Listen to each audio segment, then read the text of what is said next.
Écoute, Israël, l'Éternel est notre Dieu, l'Éternel est un. Tu aimeras l'Éternel, ton Dieu, de tout ton cœur, de toute ton âme et de toute ta force. Et ces commandements que je te donne aujourd'hui seront dans ton cœur. Tu les inculqueras à tes enfants et tu en parleras quand tu seras à la maison, quand tu iras en voyage, quand tu te lèveras, quand tu te coucheras. Tu les liras, du verbe lier, comme un signe, sur tes mains. Et sur cette parole de la Torah, la grâce et la paix vous sont données de la part de Dieu, Père, Fils et Saint-Esprit. Shema Israël, Adonai Eloheinu, Adonai Echad. Shema Israël, Adonai Eloheinu, Adonai Echad. Shema Israël, Adonai Eloheinu, Adonai Echad.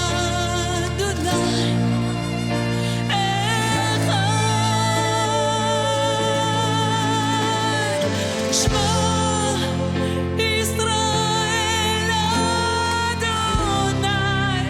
Eloheinu, Adonai Echad.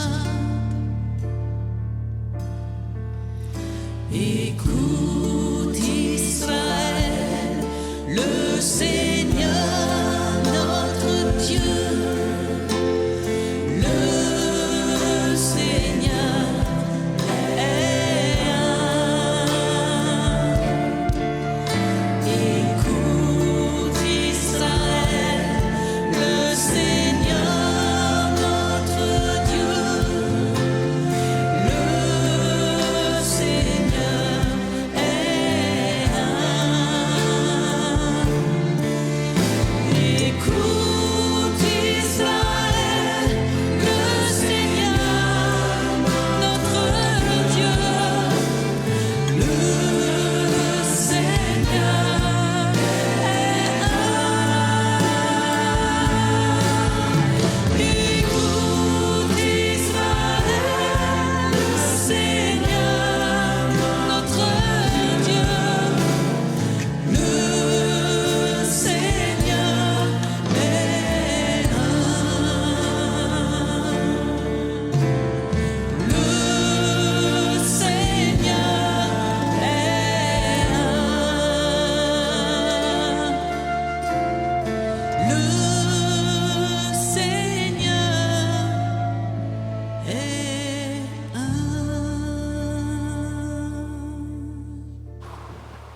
Nous lisons au chapitre 12 de l'évangile de Jean. 6 jours avant la Pâque, Jésus vint à Béthanie où était Lazare, qu'il avait réveillé d'entre les morts. Là, on donnait un dîner pour lui. Marthe servait et Lazare était l'un de ceux qui étaient à table avec lui. Marie, elle est là, Marie. Marie prit une livre d'un parfum de nard impur de grand prix, en répandit sur les pieds de Jésus et lui essuya les pieds avec ses cheveux. Vous les voyez, ces cheveux-là. La maison tout entière fut remplie d'un parfum.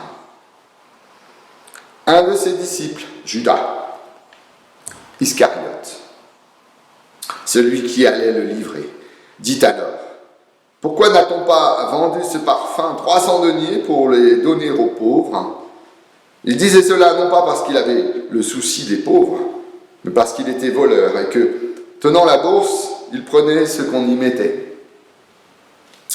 Mais Jésus, il est là. Jésus lui dit, laisse-la garder cela pour le jour de mon ensevelissement.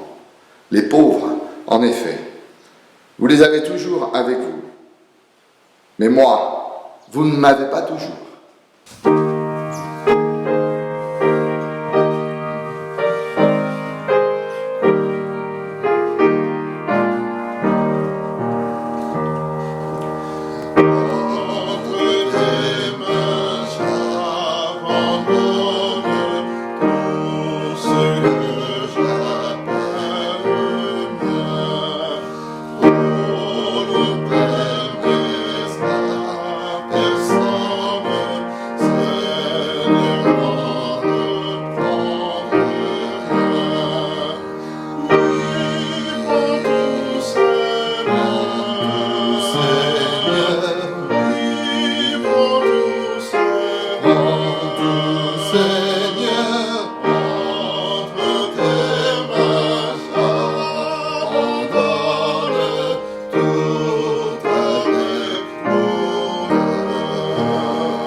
Voyez comment s'accomplit la parole qui a introduit notre culte.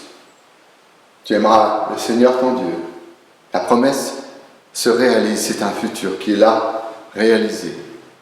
De tout ton cœur, de toute ton âme, de toute ta force, et même de tout ton corps, de ses cheveux.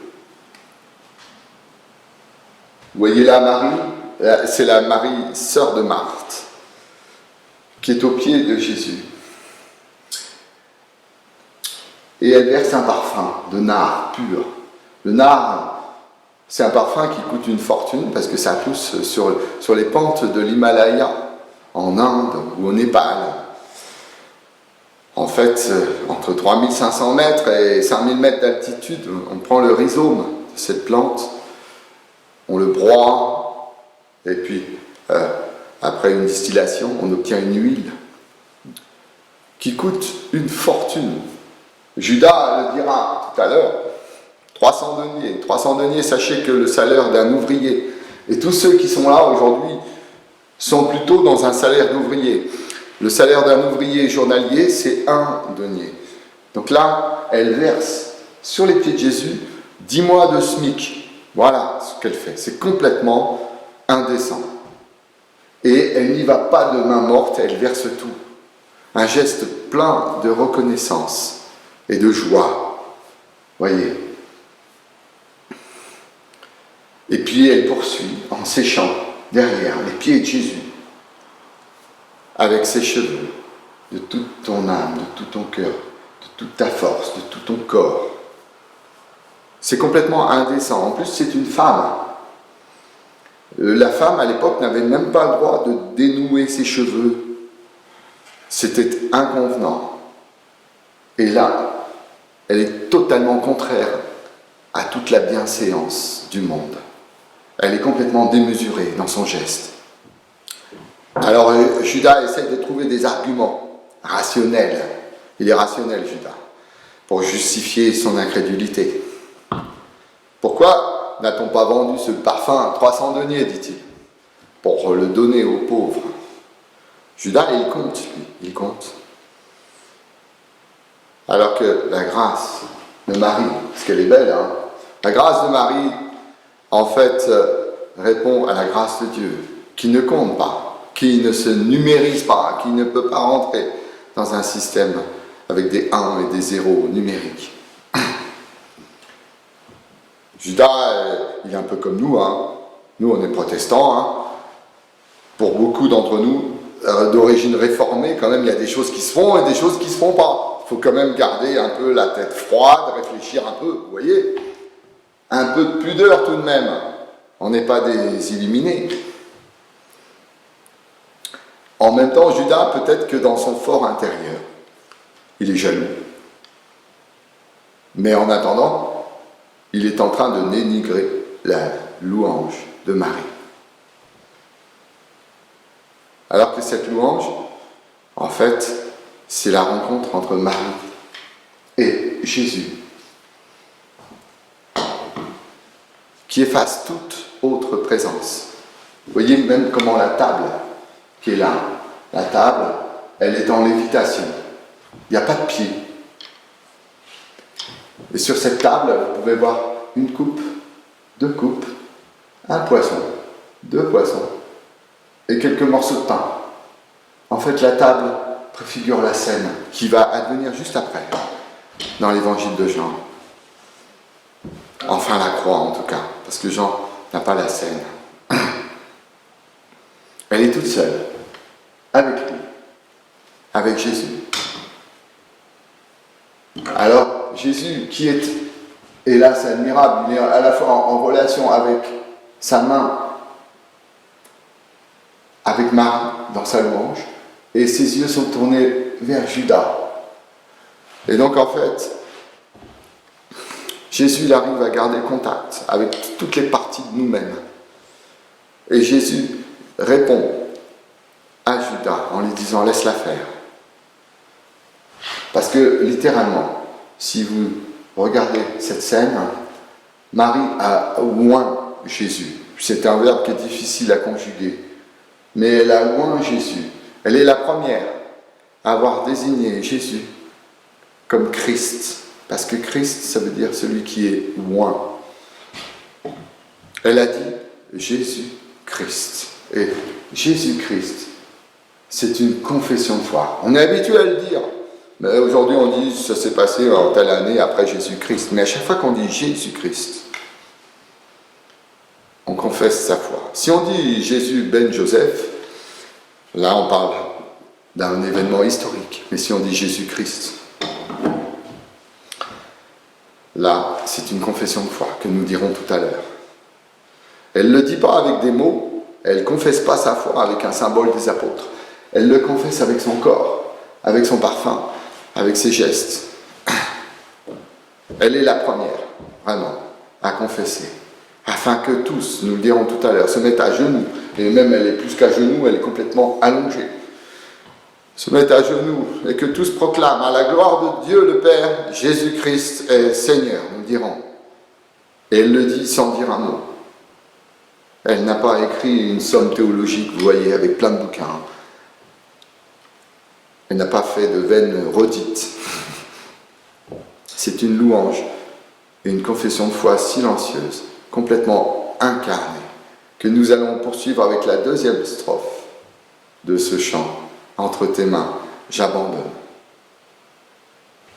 Je n'ai pas peur de te suivre sur le chemin de la croix. Car c'est pour toi que je veux vivre, je connais, j'aime ta voix. Oui, prends tout, Seigneur. Oui, prends tout, Seigneur. Sans rien garder, je te livre tout avec bonheur.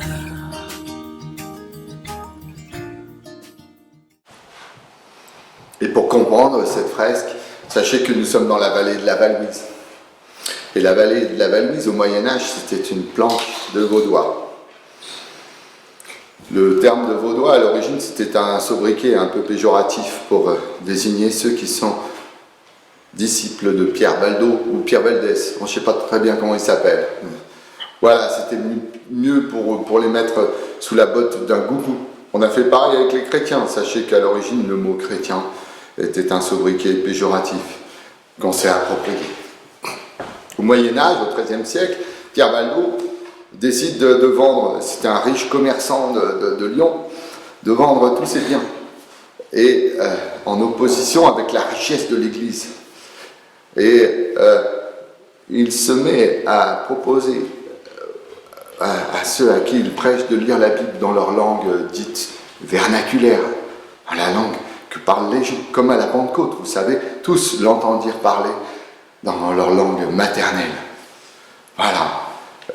En plus, il prêchait la simplicité, la pauvreté, pas la pauvreté, mais quand même. Et puis aussi, il autorisait, et c'est même pas qu'il autorisait, les femmes prêchaient chez les Vaudois. Les femmes lisaient la Bible, elles prêchaient. Ça, c'était un peu scandaleux. Il a fait beaucoup de disciples. On ne connaît pas très bien Pierre Valdo, il n'a rien écrit. À l'époque, il y avait une autre hérésie qui s'appelait les Cathares. Là, c'était plus un mouvement politique. Les Vaudois, eux, ils voulaient juste lire la Bible dans leur langue, prier en famille. Et voilà. Et laisser honorer les femmes dignes de lire la Bible et de prêcher. C'était le MLF presque biblique de l'époque. Et donc, hérésis, finalement, ça veut juste dire le choix en grec. C'est des gens qui avaient fait un choix un peu différent de l'époque. Ils sont partis à être énormément persécutés. 14e, 15e siècle, même en bas, là, à Val-Louise, il y a encore la mémoire d'un bûcher avec des centaines de Vaudois, hommes, femmes, enfants brûlés. On va s'arrêter un peu sur cette histoire qui nous concerne encore aujourd'hui. Et je vais arrondir au siècle. Comme ça, ça va être plus simple. 1500, la réforme. 1521, mais bon, c'est 1500, la réforme. Les Vaudois d'ici vont se convertir à la réforme, vont accrocher cette réforme de Luther et de Calvin.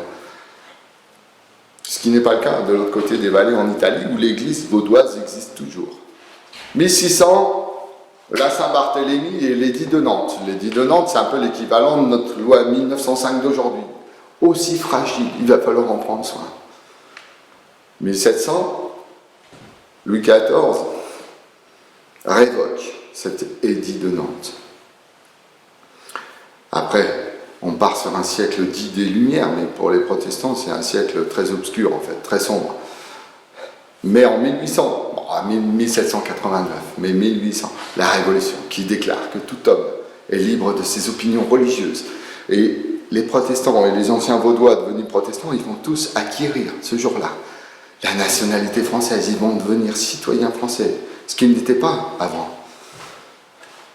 Continuons avec nos siècles. 1900, la loi 1905,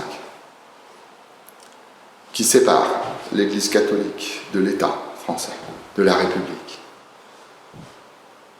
Et poursuivons. La loi 1905 dit que la République garantit la liberté de culte. C'est positif, la loi 1905. La République garantit la liberté de culte à chacun. 2000, on va dire, mais c'est 2020, parce que dimanche dernier, j'étais à l'église à Val-Louise, moi, protestant. et la communauté m'a donné la joie de lire un évangile dimanche dernier au culte, à la messe. Voyez comment on est passé en 700 ans une persécution à un protestant qui lit l'évangile au cours de la messe. 700 ans, ça fait beaucoup, hein. Alors ça sera notre seule prière aujourd'hui. Seigneur, s'il te plaît, essaye de faire plus vite. On ne veut pas attendre 700 ans pour que la paix religieuse vienne dans notre société française et même dans notre monde tout entier. Amen. Et pour l'instant, nous allons revenir à la fin du Moyen-Âge, à l'époque des Vaudois. Au Moyen-Âge, l'évêché d'Embrun envoie un prêtre dominicain, Vincent il s'appelait. Il a donné son nom à la commune, puis Saint Vincent.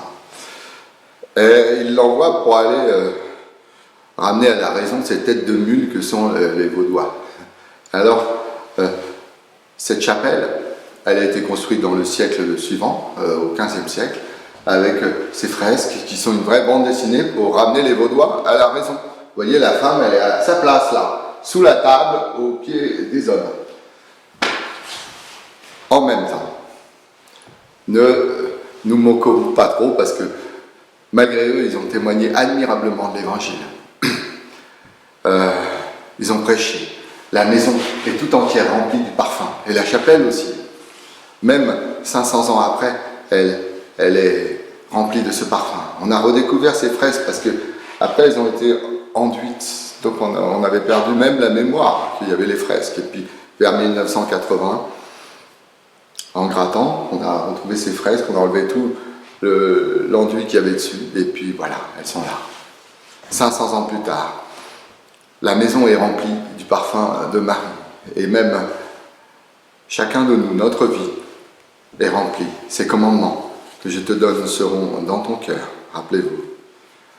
Ma maison, tu les enseigneras à tes enfants. Ma vie, ma cité, le monde dans lequel nous vivons.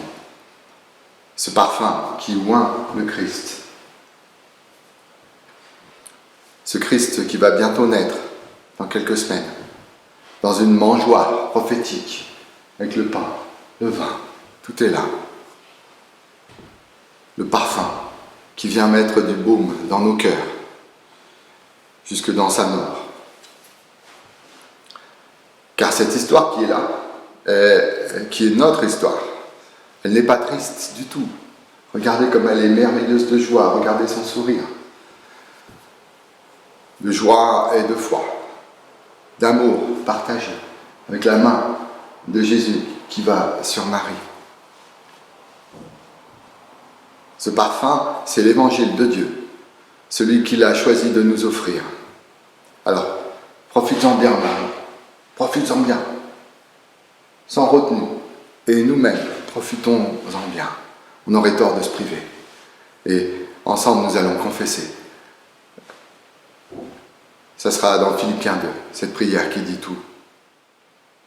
Elle parle de Jésus, lui qui possédait depuis toujours la condition divine.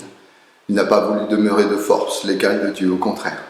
Il a pris de lui-même la condition de serviteur.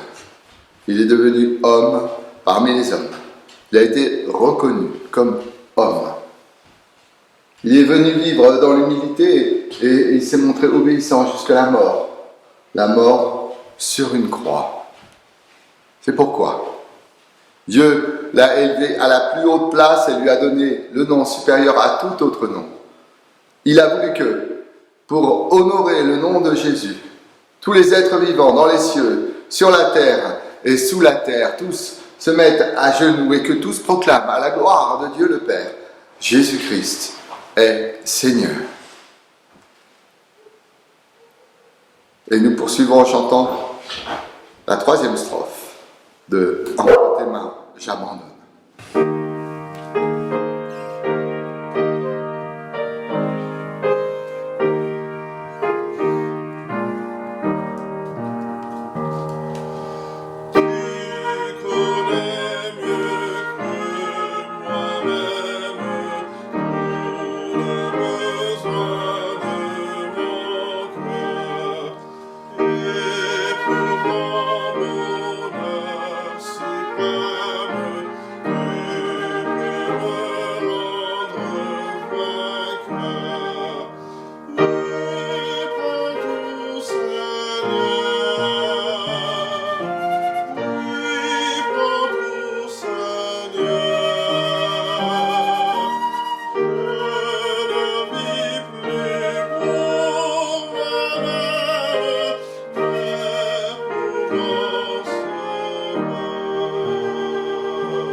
Et nous sortons pour recevoir une parole d'envoi. Un envoi qui nous propulse vers l'extérieur, vers la vie. Avec cette parole de Paul qui a inspiré ce chant que nous allons terminer dans quelques instants. Dans la lettre aux Philippiens, juste un chapitre après la confession de foi que nous venons de dire. Paul dit dans la lettre aux Philippiens au chapitre 3, « Et je considère même toute chose comme une perte en comparaison de ce bien suprême, connaître Jésus-Christ, mon Seigneur, pour qui je suis privé de tout avantage personnel. Tout ce que je désire, c'est de connaître le Christ et la puissance de sa résurrection. » Sur cette parole, recevez la bénédiction de la part de Dieu avant de chanter la 4e strophe de « Entre tes mains, j'abandonne ». Le Seigneur vous bénit et vous garde, le Seigneur fait resplendir sur vous sa lumière et vous accorde sa grâce. Le Seigneur tourne son visage vers vous et vous donne la paix. Prends mon corps et prends mon âme, que tout en moi soit à toi, que par ta divine flamme tout mal soit détruit en moi. Oui, prends tout, Seigneur. Oui, prends tout, Seigneur. Prends mon corps et prends mon âme, règne sur mon cœur. Oui, prends tout, Seigneur. Oui, prends tout, Seigneur. Entre tes mains, j'abandonne tout avec bonheur.